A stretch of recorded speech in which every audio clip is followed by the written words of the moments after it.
The 19th one is integral of e power 2x minus 1 divided by e power 2x plus 1. Right. So here, in most of the problems, generally what happens is the denominator will be taken as t, so that the numerator becomes the derivative of it. But in this case, it is not working, right? Because if I take e power 2x plus 1 is equal to t, I'll not be getting the numerator. So in this case, what we are supposed to do is divide the numerator and denominator with e power x.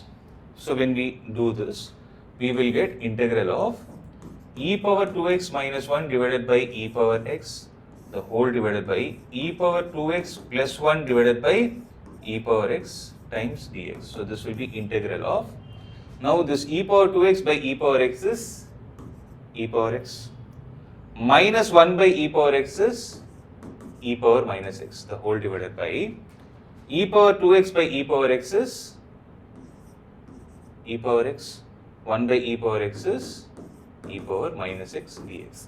Now if you look at this problem, you can take the denominator as t, so that the numerator will become dt.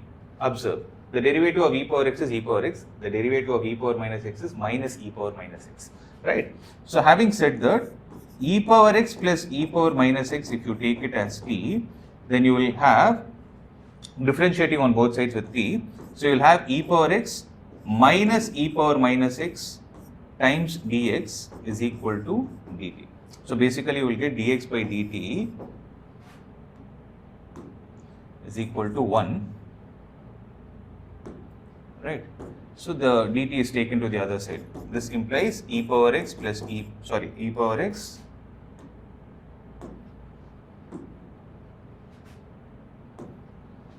minus e power minus x times dx is equal to dt, right?